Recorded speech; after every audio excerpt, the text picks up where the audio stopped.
Oi gente, sejam bem-vindos a mais uma aula, sejam bem-vindos mais uma vez a este canal que fala um pouquinho sobre arte. E uma gatinha?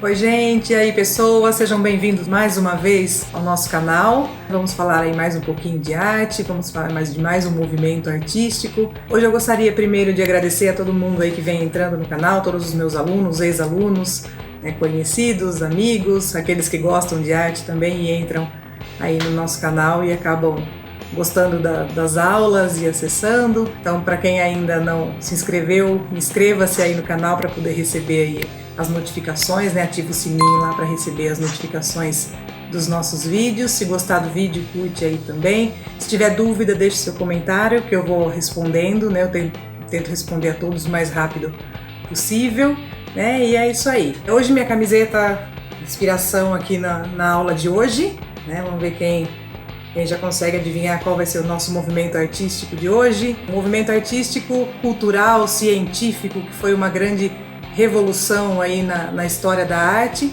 Depois de 1000 anos aí do período medieval, entramos no Renascimento. E aí, vamos falar de arte?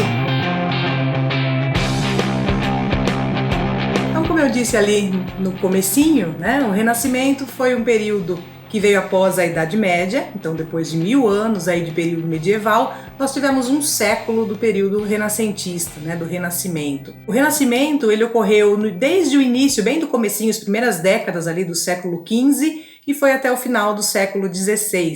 No Renascimento, nós vamos ter como foco ali um rompimento com os ideais, com as ideias medievais. Nós vamos ter ali um rompimento total com a questão do teocentrismo, daquela situação toda pautada na religiosidade, toda pautada nas questões que vêm da religião, que vêm da alma, e colocando ali o homem, o ser humano, como centro, como criador, como agente ali da sua própria vida. Então a gente tem o rompimento maior do Renascimento seria essa questão de romper com todos os conceitos medievais e trazer ali algo novo, trazer o humanismo, é aí que teve início esse conceito humanista. Uma outra característica que a gente tem relacionada ao Renascimento são as questões da retomada dos conceitos clássicos greco-romanos. Então nós vamos ter uma retomada do pensamento crítico, uma retomada dos estudos filosóficos,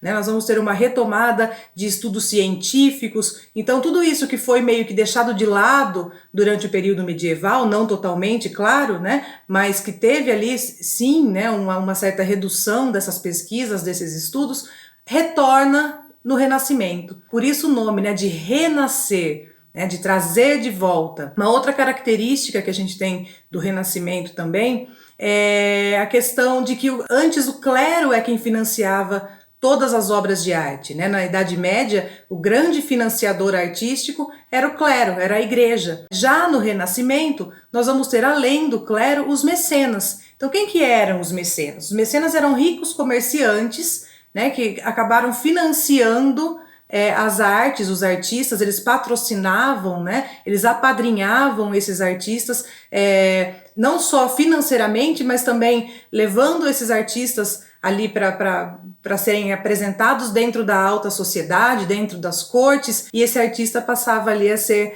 visto, passava a ser requisitado para a execução de várias obras por várias pessoas. Então os mecenas tiveram uma grande importância nesse período dentro da história da arte para essa profusão, para esse aumento das encomendas dos artistas e esse aumento da visibilidade desses artistas também. O Renascimento, ele teve o seu início, como eu falei, lá no comecinho do século XV e em Florença, na Itália. Então Florença era um berço cultural, como era Atenas na Grécia, no período clássico. A gente tem Florença como um berço cultural do período do Renascimento. Então todos os artistas que queriam conhecer um pouco mais sobre arte, estudar, ter o seu trabalho visível, ter o seu trabalho ali apreciado, ia para Florença. Então ali era um berço cultural relacionado ao Renascimento. Então todos os artistas, né, que queriam, as pessoas que gostavam de arte, de cultura erudita, de música, iam para Florença para poder conhecer e se aprofundar um pouquinho mais e mostrar os seus trabalhos também. Mas depois, né, não ficou só restrito ali a Florença. O Renascimento ele foi se espalhando para outras cidades e para outros países também dentro da Europa.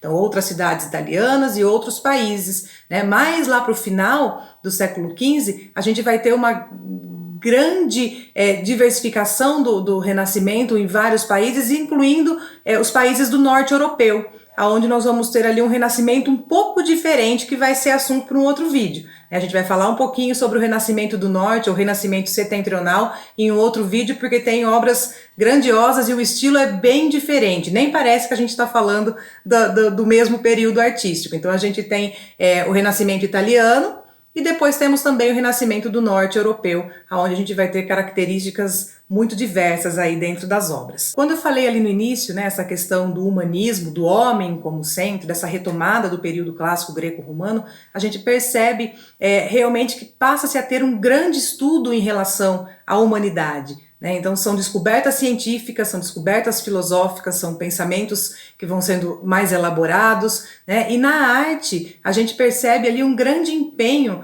na perfeição, é uma busca pela perfeição constante. Então os artistas do Renascimento eles estavam sempre tentando se superar, né? Eles estavam sempre tentando fazer algo além nas suas obras, e para isso eles utilizavam muito raciocínio lógico, matemática e também as questões da estética, né? As questões que visavam estudar e conhecer e tirar os seus conceitos do que era belo ou não para serem colocados nas suas obras. Então essa questão do belo ela era muito, muito, muito requisitada dentro das obras renascentistas, né? Elas tinham que ser obras muito bonitas, né, dentro dos padrões artísticos daquela época, que foi a retomada das características greco-romanas, né? Então aquela perfeição, uma idealização de beleza. Com esses estudos todos, né, acabaram surgindo novas técnicas dentro da arte também. Então nós vamos falar um pouquinho agora sobre 3 delas. Uma delas é a perspectiva. Então o que é a perspectiva?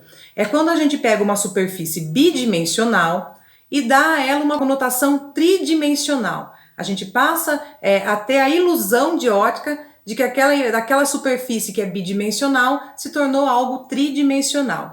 A gente tem ali nas obras do Giotto, do Duccio, né, finalzinho da Idade Média, já um esboço dessa tendência a dar essa impressão de profundidade nas obras. Então a gente vai ter ali planos diferenciados dentro das obras que dão essa sensação de profundidade. Mas a perspectiva matemática mesmo, ela foi criada por um arquiteto chamado Filippo Brunelleschi, né, que fez ali a primeira obra utilizando essa técnica da perspectiva, que consiste no ponto de fuga. Então ele tem uma linha do horizonte, lá ele tem um ponto de fuga e todas as linhas da obra vão se converter, elas vão se convergir para esse ponto. E isso vai dar essa sensação de profundidade, né? Vai dar essa sensação do ilusório, do 3D, dentro de uma superfície 2D, de uma superfície bidimensional. Então o Brunelleschi teve fez esses estudos e teve essa ideia, né, genial de dar para suas paisagens, para os seus prédios, essa sensação de profundidade. E na obra Escola de Atenas, a gente também percebe isso, que é uma obra do Rafael, a gente percebe isso muito nítido. Todas as linhas da obra, elas vão se convergir para esse ponto central ali, para esse ponto de fuga, né? Uma das grandes obras aí do Renascimento, mostrando ali diversos filósofos dentro da Escola de Atenas e com essa técnica da perspectiva muito bem colocada, né? Muito bem estudada e utilizada. Uma outra técnica que a gente vai ter aí também nesse período do Renascimento é o chiaro-escuro, né? O que seria isso? Seria a luz e sombra, né? A técnica de quando você quer mostrar algo, quando você quer ressaltar algo, você coloca mais luz, e quando você quer esconder, quando você quer dar profundidade para algo, você coloca mais sombra, ou seja, você clareia o que você quer mostrar mais e escurece aquilo que você quer esconder, né? Isso é muito utilizado hoje naqueles tutoriaizinhos de maquiagem que a gente vê, né? Os tutoriais de maquiagem que aparecem aí a milhão, né? Dentro do Instagram, dentro do YouTube, a gente tem aí vários tutoriais que mostram justamente isso. Então a pessoa quer ressaltar algumas coisas no rosto, ela coloca o iluminador. Ela quer esconder, ela quer reduzir ela coloca ali a sombra, né? Ela coloca o contorno. Então isso vai fazendo esse jogo de luz e sombra. Olha só, é uma técnica hoje em dia tão usada aí pelos cabeleireiros, maquiadores, dentro os tutoriais, as blogueiras, né? Dentro dos tutoriais de maquiagem, surgiu ó, lá atrás, né? Lá no século XV, e é uma técnica artística, né? Foi criada para ser utilizada dentro da arte. Dois grandes artistas, né, que utilizam essa questão do claro e escuro, da luz e sombra muito bem elaborada, é Leonardo da Vinci e o Rafael também. Né? Eles trabalham muito bem com essa questão de luz e sombra. Uma outra técnica, né, que surgiu também nesse período, há um pouquinho de controvérsia, a gente vai falar um pouquinho sobre isso, mas que foi realmente difundida e muito utilizada nesse período, é a pintura a óleo. Né? Até então, os artistas utilizavam bastante a questão da têmpera sobre madeira. Né? Então, o que é têmpera? Têmpera ela é uma mistura de pigmento com aglutinante, como se fosse um guache, uma tinta guache. Então, você pega ali um pigmento, algo que o dissolve, né? Geralmente à base de água, e aí esse pigmento ele acaba sendo utilizado para pintura, como é a tinta guache. Então, a tinta guache, se você olhar na caixinha ali, vai ter geralmente têmpera, né? Tinta guache, têmpera à base de água, né? Têmpera tóxica. Então é um estilo de tinta onde ele é diluído em água e é um pigmento e um aglutinante. E aí, nesse período do Renascimento, o uso da tinta a óleo passou a ser algo muito difundido, principalmente no Renascimento do Norte, né? A invenção da tinta a óleo, ela é atribuída aos irmãos Van Dyck, né? E aí onde eles utilizavam muito esse tipo de tinta, que é um pigmento à base de óleo, que é misturado com solventes ou não, depende da quantidade, da espessura que o artista quer que essa tinta fique dentro da sua obra, ele pode diluí-la ou não, né? Mas ela é uma tinta com base, que a base dela é óleo e não água, como é a têmpera. Lá no Afeganistão, né, destruíram uma estátua de Buda e descobriram atrás dessa estátua algumas pinturas, algumas imagens pictóricas que foram feitas com tinta a óleo. E elas datam entre o século V e século XI, né? Então, ou seja, tem um período ali, né, de margem de erro que eles estipularam que possa ser mais ou menos do século VII, ou seja, muito antes aí do século XV, do Renascimento. Então já tinham algumas pinturas feitas em tinta a óleo. Esses historiadores falam que geralmente podem ter sido, né, feitas através do óleo de nozes, né, misturados ali com alguns pigmentos naturais também, e depois do Renascimento isso é retomado ali pelos irmãos Van Dyck, que deveriam ter algum conhecimento, né, começaram a fazer essa pesquisa científica aí dos materiais que eram usados para fazer essa tinta a óleo, e aí adquiriam esses materiais para poder realizar esse tipo de pintura. Antes da tinta a óleo, né, e mesmo durante o período do Renascimento todo, fala-se muito em afresco, né? Por exemplo, a pintura da Capela Sistina, feita por Michelangelo, é um afresco, né? A Escola de Atenas, que a gente acabou de falar da perspectiva do Rafael, também é um afresco. Então, o que seria o afresco? O afresco é a pintura em cima de uma argamassa molhada, em cima de uma argamassa, pode ser uma camadinha fina de cimento ou de gesso, né? E isso o artista pinta em cima dessa película ainda úmida na parede, e aí quando ela seca, ela vai sugar, ela vai puxar aquela tinta e vai fixar a imagem ali dentro dessa superfície, né, dentro dessa camada. Então esse é o afresco. Dentro desse período do Renascimento, né, com tantas técnicas novas surgindo, com tantas pesquisas, nós temos grandes artistas que deixaram um grande legado para toda a história da arte. Então alguns deles, né, são Masaccio, um outro Sandro Botticelli, né, que pintou ali o Nascimento de Vênus, né? Temos também Tiziano, e aí temos ali os mais reconhecidos, né, os grandes mestres ali da pintura, Leonardo, Rafael, Michelangelo, Donatello. Não, pera. Esses aí não são os que eu estava querendo mostrar, não. Esses aí são as tartarugas ninjas mesmo. Não sei se vocês sabem, mas as tartarugas ninjas tiveram seus nomes inspirados nesses grandes mestres da pintura, né? Então agora sim os corretos: Leonardo, Rafael, Michelangelo e Donatello. Esses são os grandes mestres aí da pintura, que foram os grandes nomes, né, que se destacaram pela genialidade, pela grandiosidade desses artistas. Vou falar brevemente sobre cada um deles, e aí vocês vão observando, enquanto isso, algumas obras desses artistas, para vocês poderem vislumbrar e se deleitar com tanta beleza, né, com tanta técnica que esses artistas todos aí pesquisaram e desenvolveram durante esse período do Renascimento. Leonardo da Vinci, 1452 o seu nascimento, 1519 a sua morte. Um dos principais exemplos do homem renascentista, né, do homem polivalente que fazia 1001 coisas, né? Leonardo era extremamente curioso, extremamente pesquisador, fazia inúmeras anotações e desenhos e rabiscos, né, sobre os assuntos que ele mais gostava. Ele era fascinado pelo voo, então ele estudava muito o voo dos pássaros e ele tinha o sonho, né, ele acreditava, na verdade, de que um dia o homem iria voar, né? Por isso ele tem diversos projetos de máquinas voadoras. Ele também gostava muito de estudar os animais, de estudar insetos, botânica, matemática, física, né? Todas as formas aí das ciências naturais. Então Leonardo era um grande desenhista, um grande pintor e também um grande curioso, um grande pesquisador, né? Trabalhava muito com anatomia também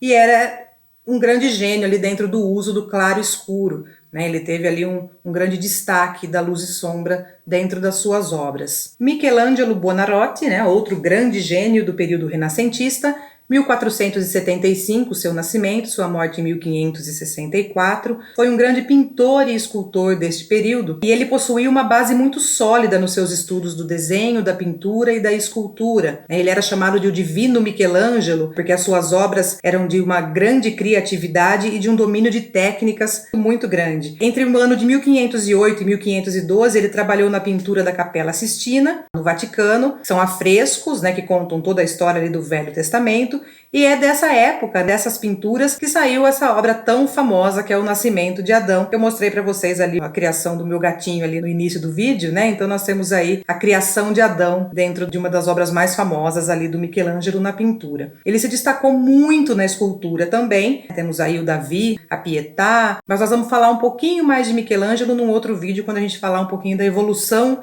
da escultura, né? Então quando a gente falar ali, nós vamos mostrar um pouquinho num outro vídeo como foi o desenvolvimento da escultura, né, no decorrer da história da arte, e aí a gente vai falar um pouquinho mais de Michelangelo. Rafael Sanzio, 1483 a 1520, conhecido também como Raffaello, é um dos grandes pintores desse período, assim como Leonardo da Vinci, tinha uma grande técnica no uso do claro e escuro. Rafael, além de ser um grande artista, ele também trabalhava ali junto ao clero, né, trabalhava junto às pessoas importantes de Florença na época. Ele era considerado o príncipe do Renascimento. Então Rafael tem também um grande destaque nesse período pelas suas pinturas das Madonas. São as figuras femininas dentro da religião católica que representam a mãe de Jesus, representam a Virgem Maria. Então essa seria um grande destaque aí das obras do Rafael. Uma outra característica da obra do Rafael é que sempre vai ter uma ou mais figuras dentro das suas obras com um olhar de contemplação para o céu.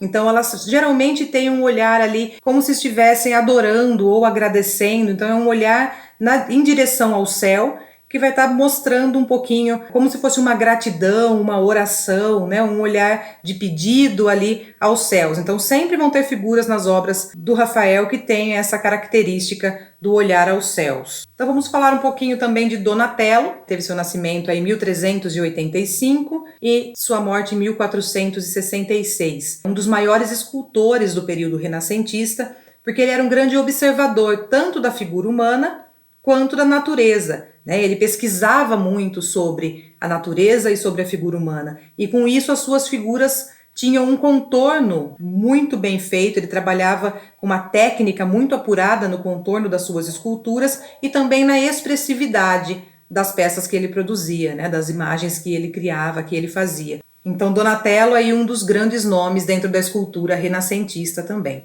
Eu citei apenas alguns, né, artistas desse período do Renascimento, porque são vários, né, são vários nomes importantes, são vários artistas que contribuíram das mais diversas formas para que houvesse uma grande evolução na arte aí dentro desse período. Eu procurei citar os mais conhecidos, até para que a gente não se estenda muito, né, ali dentro da criação do nosso vídeo. Então vamos lá para um resuminho, para a gente poder fechar aí esse nosso assunto do Renascimento. Então a gente pode deixar bem claro, né, em relação ao Renascimento, que houve um rompimento com os conceitos medievais, uma retomada dos conceitos clássicos greco-romanos, um estudo aprofundado sobre diversos temas, desenvolvimento do humanismo, deixa-se de lado o teocentrismo e passa-se a ter ênfase ao antropocentrismo, então deixa-se de lado a questão de Deus como centro de tudo e passa ali o homem a ser centro de tudo, o ser humano a ser centro. Uma grande revolução para as artes, para a filosofia, para a literatura e também para as ciências. E uma outra característica foi o desenvolvimento de novas técnicas dentro das artes. A perspectiva, a luz e sombra, a pintura a óleo. E a gente pode dizer também que nas artes havia uma busca incessante pela perfeição, né? Uma beleza idealizada e essa busca constante pela perfeição. Então é isso, gente. Muito obrigada por assistirem mais esse vídeo.